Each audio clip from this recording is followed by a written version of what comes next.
Introduce you. Okay. Self-awareness is a superpower. Welcome to Soul and Vibration. My name is KathyLaDonna, and this is Starseeds Unite. Today I have Jennifer Jennifer Garibaldi. You got it. Nice. Jennifer Garibaldi. Jennifer is a master of public health, registered dietitian, licensed dietitian nutritionist, certified health and wellness coach, and a certified personal trainer. Wow, Jennifer, where do you find time? And you're a full-time mom. Yeah, that's true. Wow. I've had to make time, right? Yeah, because that's a lot. So what inspired you to be a dietitian nutritionist?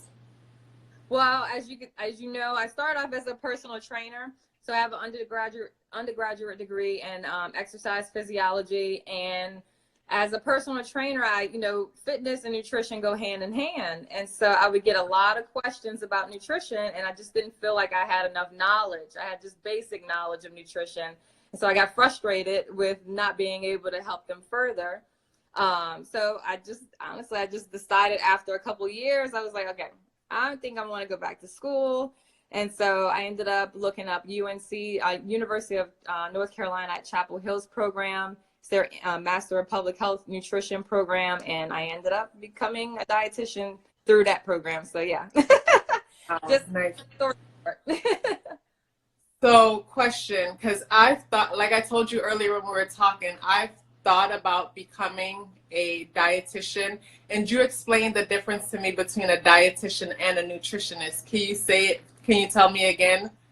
Sure. Sorry, I'm holding my phone, so I keep wiggling. It's okay. But so yes, the difference between a dietitian and nutritionist. So the easiest way to put it is all dietitians are nutritionists, but not all nutritionists are dietitians.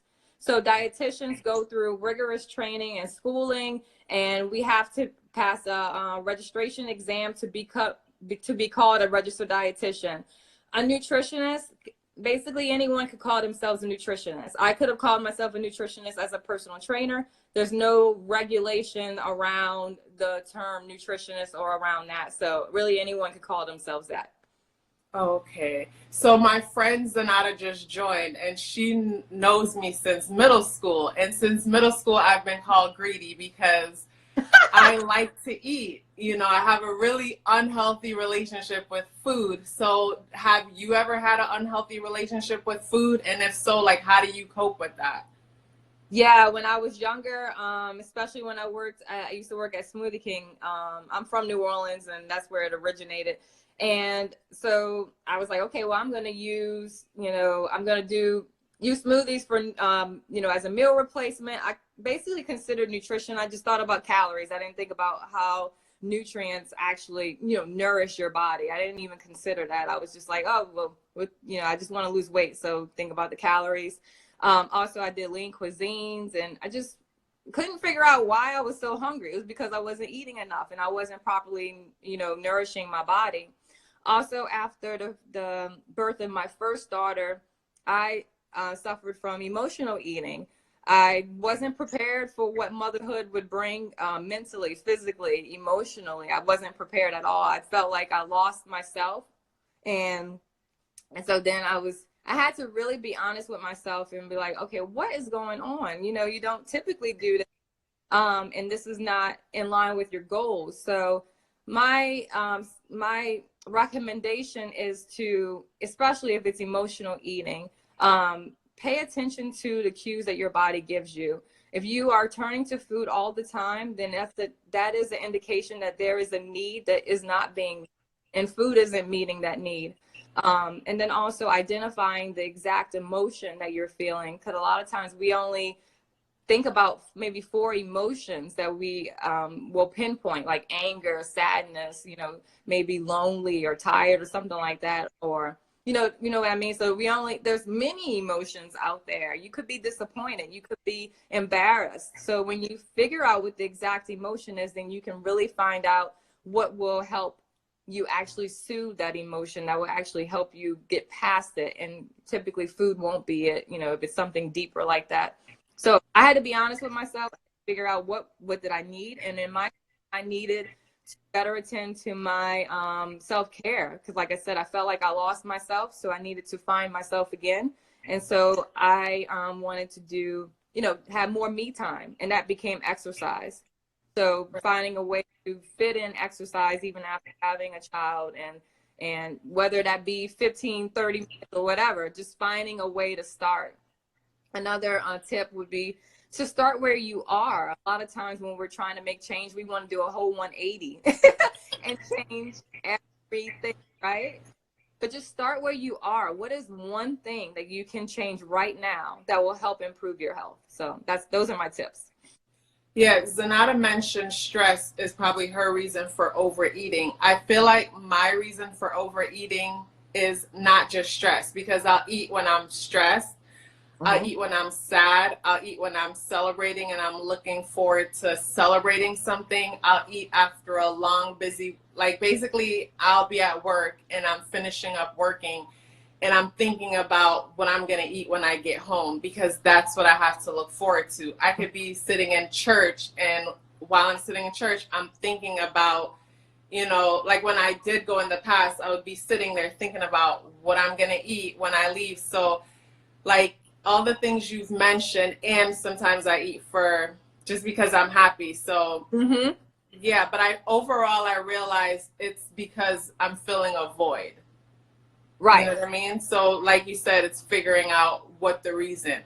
So I have a question for you. What is your connection between food and spirituality, or what connections have you made between food and spirituality? I think that's a great question. And I didn't even think about it until I think I mentioned to you that I became interested in Reiki and just chakras, and that's when I became more interested in like spirituality and trying to improve myself on a spiritual level and be better in tune with my higher self. I didn't even consider, I didn't make that connection until I realized that once I started eating like more fruits and vegetables, or just really feeding my brain, you know, with healthier fats and that sort of thing, I felt like I could really connect and I could really concentrate. I was one of those people, I would try to meditate. I would just stop in like 2 minutes and be like, I can't do it. I can't figure it out. I can't calm myself to or stay still enough. But I found out those foods like really cleared my mind, and I was able to better focus on like my spirituality and developing that. I could definitely relate to that, because like for me, certain foods, so I rely on my intuition a lot.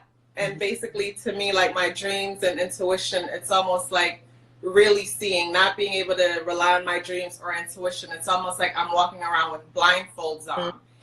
And someone mentioned that it keeps pausing. I hope it's going okay now.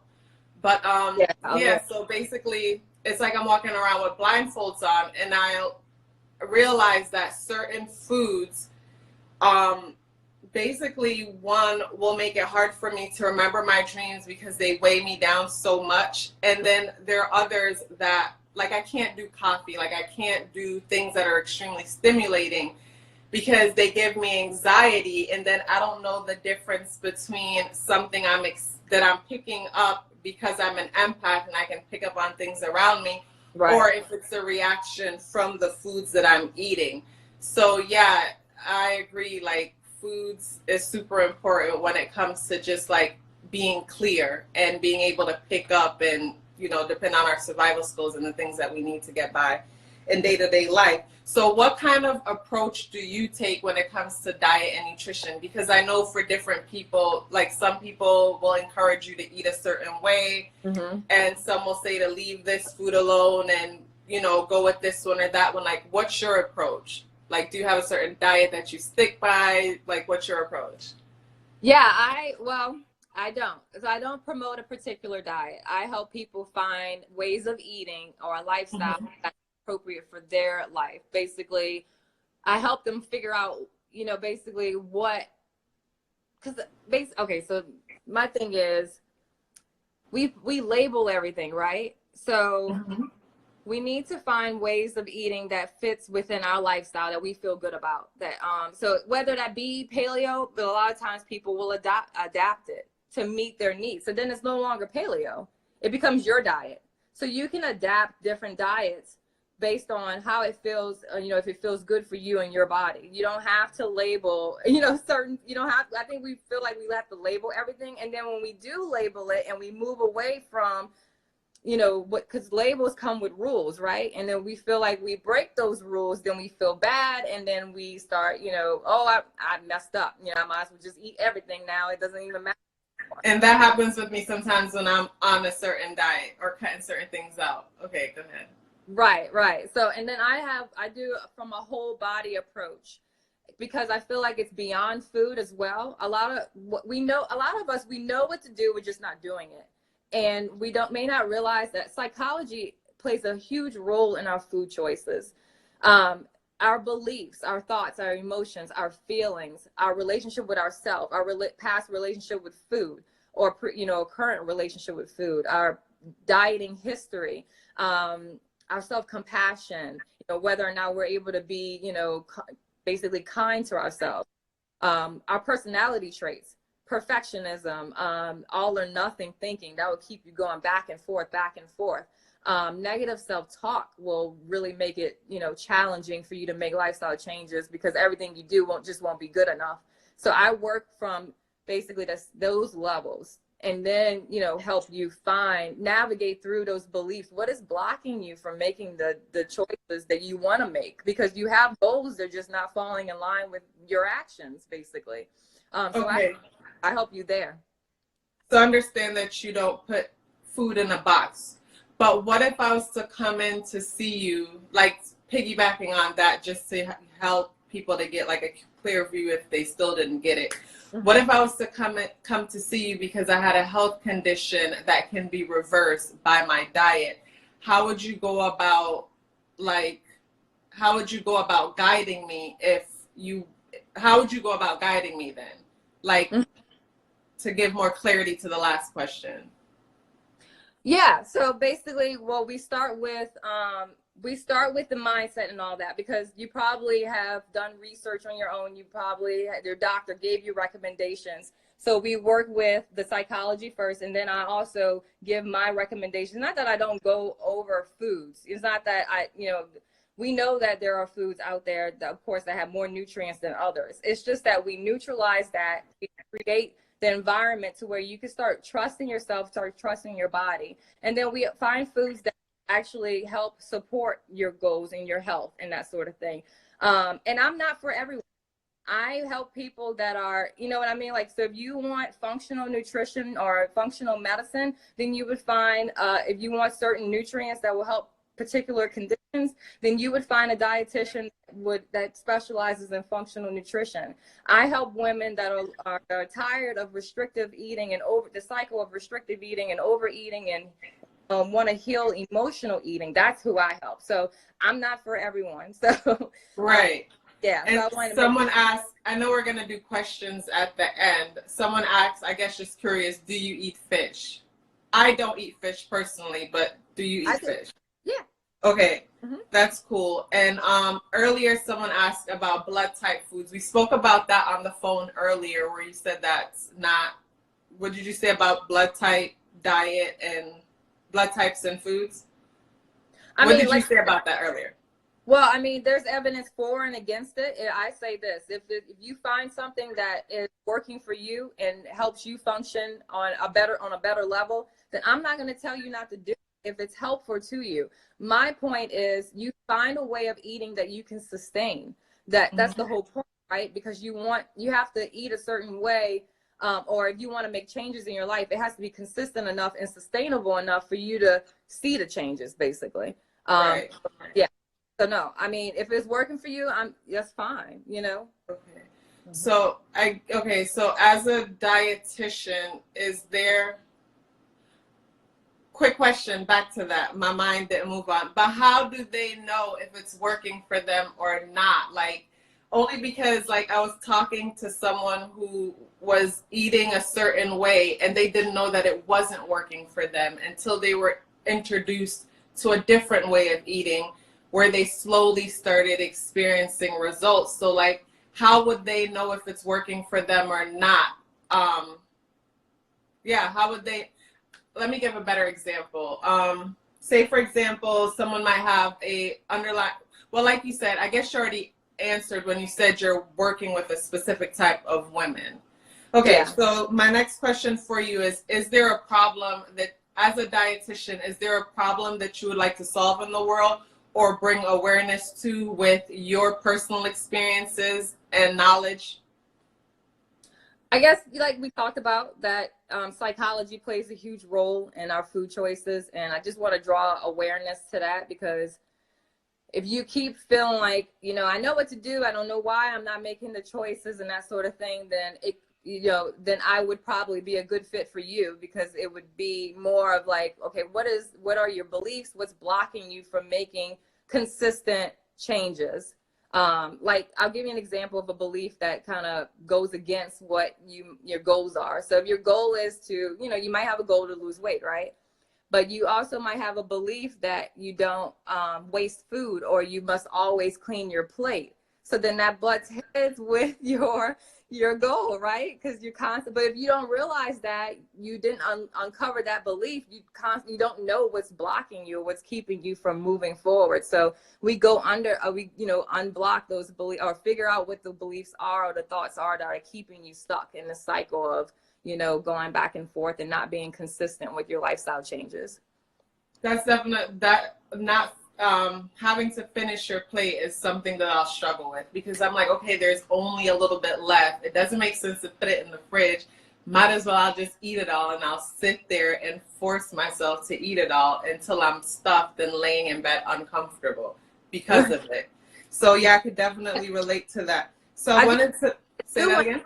Sorry, I do want to add that I don't just focus on psychology. So I do also offer meal planning service that would help you introduce new foods to answer your question, to where you would see what food, okay, this is what I used to eat before, but I'm introducing new foods, and I feel better with this now. You know what I mean? So it's a behavioral tool, because the meal planning platform I use, I set the nutrition prescription, so you don't have to worry about that. But you can swap out the meals, and you can learn what a balanced diet looks like. You know, you can learn through that platform. If I were to add more fruits and vegetables, if I were to add more protein, I actually feel really good doing that. So it's a healthy, like, learning environment, along with the psychology that I kind of go over. Well, not kind of, what I go over. I like your holistic approach. It reminds me of like a few years back when I wasn't doing well, and eventually I went to see a Chinese medicine doctor, and I really liked the way how they did things, because they didn't just focus on the issue, they focused on the entire picture. Like, what are you going through right now? What kind of stresses are you dealing with? What are you thinking? Like, basically they fixed the whole and didn't just focus on the problem. Because sometimes when you focus mainly on the problem, it's like certain prescription drugs where they're addressing one issue, but at the same time, like, they're creating other issues at the same time. So I think it's good that you focus on everything as a whole. So right. The drugs focus on the symptoms, not the root cause. So exactly. Cause, right. So you focusing on the whole picture and not just one thing. Did you or do you experience contradictions with what you've learned in school and what you are learning, like, from outside sources? Like, an example of that is, I remember watching some of Dr. Sebi's videos and him talking about how he's able to cure like HIV and diabetes and heart disease and different things like that. And I see other doctors talk about just changing the diet and being able to reverse certain illnesses. So, like, going to school and learning one thing, do you notice like contradictions in the world, in outside sources, other information that you might come across? And how do you deal with that? Yeah, keto is a big one. We learned keto as a therapeutic diet for certain specific conditions, not as a lifestyle diet. We don't even know what the long-term effects of keto would be. And so, I mean, we used it, or we were taught that it was used for kids with epilepsy and certain cancers and that sort of thing. So very specific conditions. So the fact that now it's even doctors, you know, they're touting it.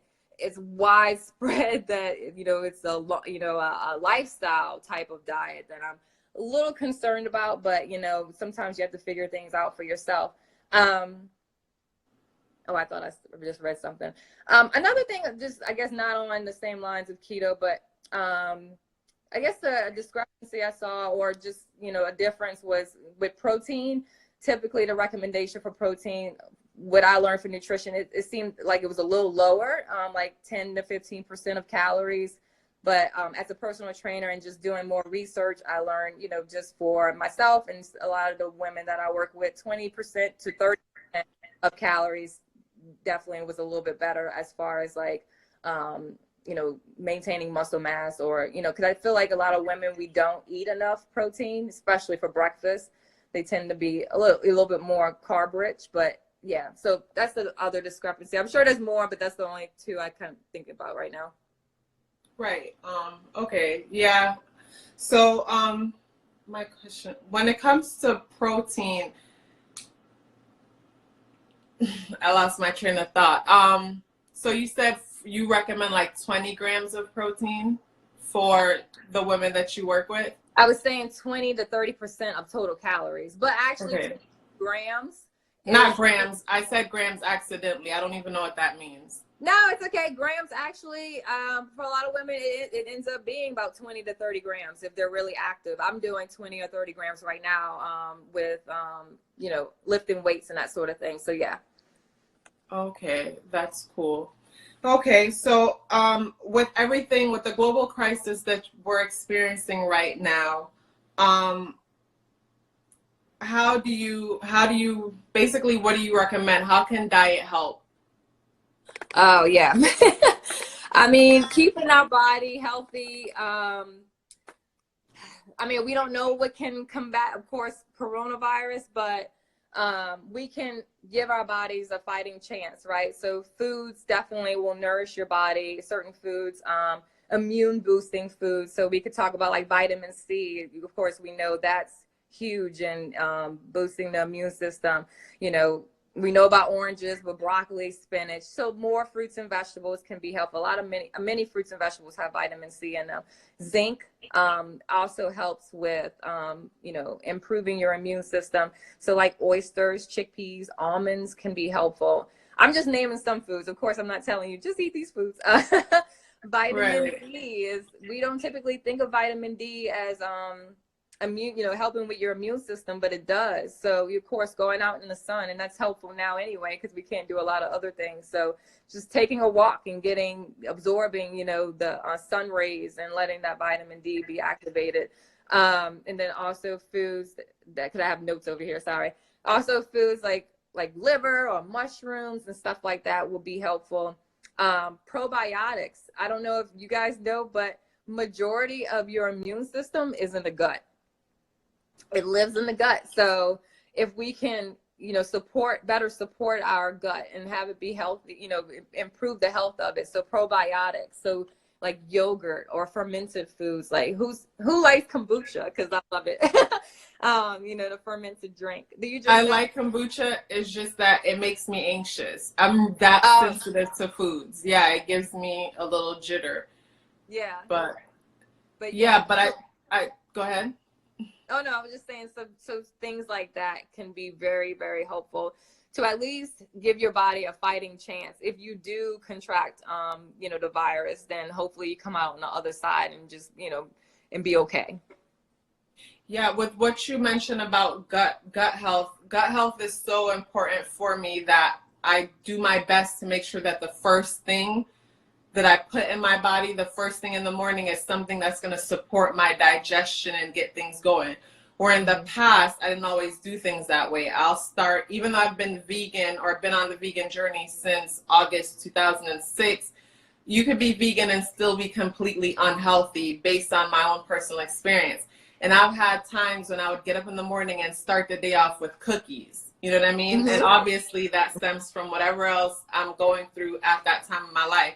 But when I would do that, I would notice a difference in my number twos. A friend asked me, what's a number two? Because they've never heard of it. But like my bowel movements, for those who don't know what a number two is, not to be gross.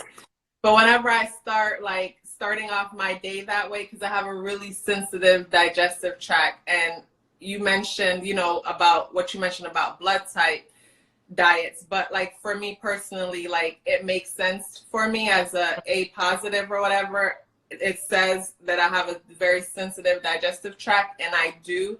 So yeah, starting off the day with foods that are easy to digest and that warms my stomach up and get it ready, instead of being aggressive and throwing cookies in there or harder foods to digest, really plays a big part for me on how I'll do for the rest of the day. You know what I mean? So yeah, the gut is super important, because if I start off the wrong way and I do it consistently, then like I said, my number twos or whatever is off. Everything is off. I start breaking out, and then I'll need to use probiotics to kind of like balance things out. So whenever I'm not doing well, the probiotics really help me. The kombucha, or just taking the supplement, or kimchi, which is fermented cabbage and stuff like that, that really helps me to like get things back in place.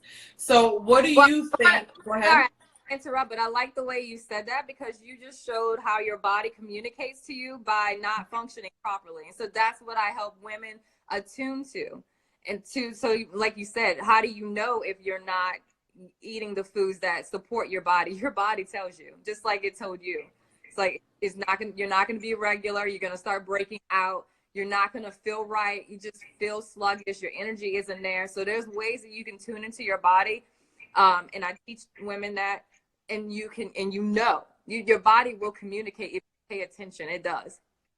Yeah, my body does communicate. It speaks very loudly when I don't give it whatever it needs. So yeah, that's definitely true for me. What do you see our future looking like when it comes to like, how do you see us eating differently after everything that's going on now? Like, what do you think our future with food will look like? I think having a proactive approach, trying to build our immune system, because of course it's hard to fight something off when you already have it. So being proactive in eating foods that support your gut health and promote, immune boosting properties and that sort of thing. I think that's what nutrition will have definitely a front in this type of thing for sure. And just in general, just focusing, you just want to feel good. When you feel better, you're able to do more, and you want to do more for your body. So, yeah. Right. I could definitely see that. And with like bats being a source, I don't know how true it is, but they say bats played a big part in spreading the coronavirus. So I don't think people stop eating bats if they've always been eating it their whole life and it's a part of how they eat. But I feel like certain people in the rest of the world will start to also look at how important it is to probably consume less meats and things like that. So I could see how our future would change with people, consuming meat in moderation, with everything going on in the world, with, them focusing on the markets in China and, the virus being spread the way it is. And then it brings other people's attention to, like, I guess, global warming and how we're feeding the animals in order to eat them is negatively impacting the planet. So I feel like us being at home and confined at home and time to think and look into things that we don't normally get to look into will definitely impact the future and how we eat and how we do things moving forward. Does anyone have questions for Jennifer? Let's see. Yeah, but thank you. So I'm not cutting off yet, but just in case somebody comes up with a question. But thank you so much for agreeing to do this. I really appreciate the information and all the stuff that we talked about earlier. So I don't see. Say that again? I said, thank you for having me. You're welcome.